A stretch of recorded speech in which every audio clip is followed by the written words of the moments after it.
कहा मॉम मेरा एक फ्रेंड गे है। कह रही बेटा ऐसा कुछ नहीं होता। मैं कहा होता है मॉम, मैं गेस की बात कर रहा हूँ, भूतों की नहीं। कह चुप कर, भूत होते हैं। ये ऐसा नहीं है कि लोगों को नहीं पता है एलजीबीटी के बारे में, पता है लोगों को। मेरे खुद के दोस्त एल लेस्बियन गे, मैं कहा बी बता, अरे बहुत सारे लेस्बियन गे।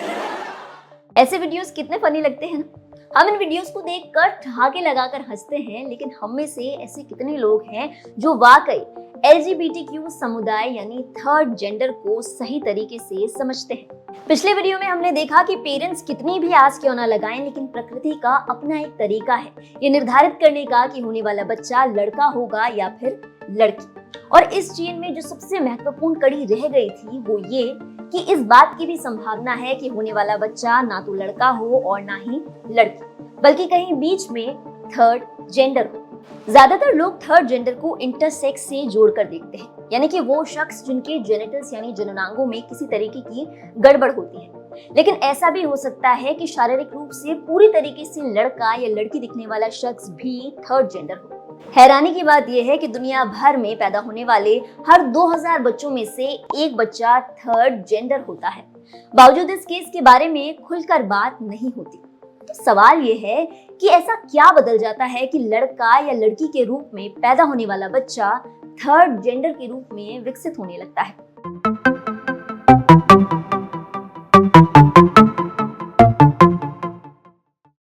साइंस की माने तो थर्ड जेंडर एक सो कॉल्ड गड़बड़ी है जो कि सामान्य तौर पर नहीं होनी चाहिए। ऐसा होने के कई कारण हो सकते हैं, जिनमें से दो को मुख्य माना जाता है। सबसे पहला है क्रोमोसोम में गड़बड़ी। पिछले वीडियोस में हमने आपको बताया कि लड़की के एग में एक्स क्रोमोसोम और लड़के के स्पर्म में एक्स या वाई दोनों में से कोई भी क्रोमोसोम हो सकता है, जो कि मिलकर XX या फिर XY क्रोमोसोम बनाते हैं। XX यानी लड़की और XY यानी लड़का। लेकिन कई बार एग, स्पर्म या फिर दोनों के मिलाप से बनने वाले जाइगोट में दिक्कत आ सकती है। ऐसे में हो सकता है कि भ्रूण में 2 क्रोमोसोम के जोड़े की जगह 3 या फिर एक ही क्रोमोसोम बन पाए। दूसरा है हार्मोन्स में गड़बड़ी। प्रेगनेंसी के दौरान हो सकता है कि महिला के शरीर में किसी हार्मोन की अधिकता हो जाए या फिर कोई हार्मोन बने ही नहीं।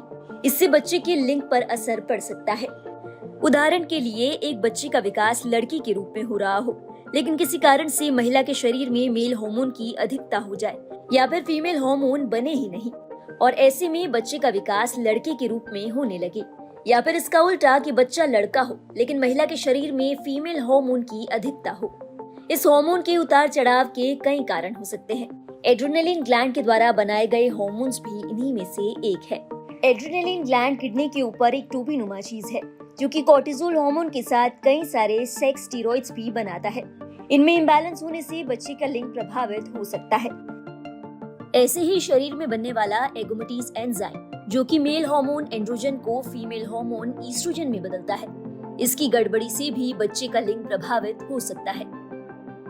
ऐसा भी हो सकता है कि फीटस यानी भ्रूण किसी हार्मोन के लिए इनसेंसिटिव हो। ऐसे में हार्मोन अपना काम पूरा ही नहीं कर पाए और जननांग पूरी तरीके से विकसित ना हो। कुछ एक्सपर्ट्स का मानना है कि प्रेगनेंसी के दौरान कुछ ऐसे केमिकल्स हैं जिनके संपर्क में आना बच्चे के लिंग को प्रभावित कर सकता है। इन्हें थैलेट्स कहा जाता है। प्लास्टिक में पाया जाने वाला BPA भी इन्हीं में से एक है।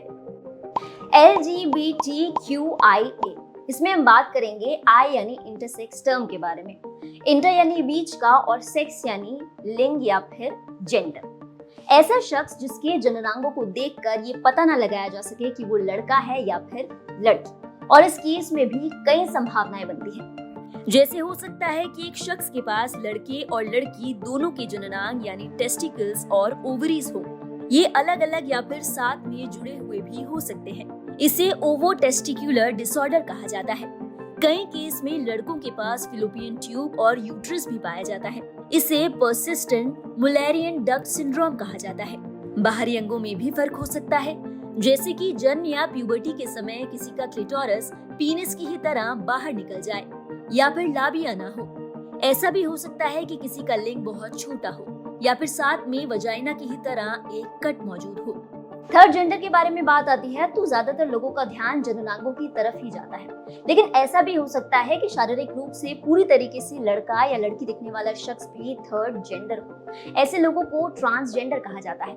आसान भाषा में कहें तो कोई शख्स जिसका शरीर लड़का या लड़की के रूप में विकसित तो हुआ है, लेकिन उनके दिमाग की ओर से भेजे गए सिग्नल्स उनकी आइडेंटिटी को अलग तौर पर दिखाते हैं। ऐसे लोग अपने शरीर में फंसा हुआ महसूस करते हैं। फर्ज के तौर पर कोई लड़का लड़की की तरह महसूस करता हो या फिर कोई लड़की लड़के की तरह। कई लोग अक्सर पूछते हैं कि किन्नर कौन होते हैं, तो जवाब है कि दोनों हो सकते हैं, ट्रांसजेंडर या फिर इंटरसेक्स। देखिए, जेंडर और सेक्सुअलिटी दोनों अलग अलग चीजें हैं। जेंडर का मतलब है आपका लिंग, यानी आप अपने आप को किस तौर पर पहचानते हैं, लड़का या फिर लड़की। और सेक्सुअलिटी का मतलब है कि आप किसकी और आकर्षण महसूस करते हैं। फर्ज के तौर पर कोई लड़की लड़की के प्रति आकर्षण महसूस कर सकती है, इसे लेस्बियन कहा जाता है।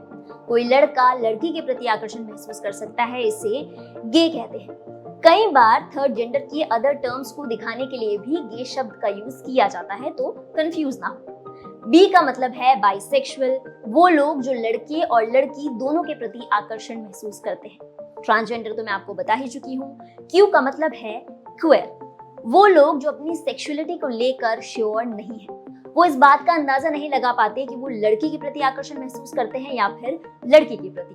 अब बचा आई और ए। इंटरसेक्स के बारे में तो हम शुरुआत से बात कर ही रहे हैं। ए का मतलब है एसेक्सुअल, यानी कि वो लोग जो लड़के और लड़की दोनों में से किसी भी लिंग के प्रति आकर्षण महसूस नहीं करते।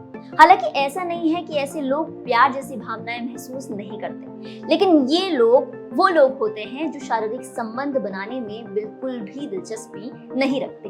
वैसे सारी टर्म्स याद रखने से बहुत ज्यादा जरूरी है कि आप इस वर्ग के प्रति संवेदनशील महसूस करें, एक्सेप्टेंस दिखाएं, रिस्पेक्ट दिखाएं, ताकि अगर आपके परिवार या फिर आस पड़ोस में या फिर बाहर कहीं भी आपको कोई ऐसा शख्स मिलता है तो आप उसकी भावनाएं और उसकी पीड़ा को ठीक तरीके से समझ सके।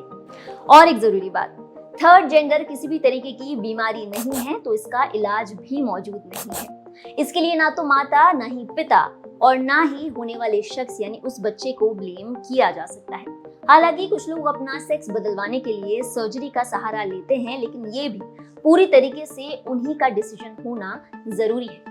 और हाँ, इस वीडियो को शेयर करना ना भूलें, ताकि लोग ये जान पाएं कि थर्ड जेंडर आखिर होता क्या है और उन्हें पूरे रिस्पेक्ट के साथ ट्रीट करें।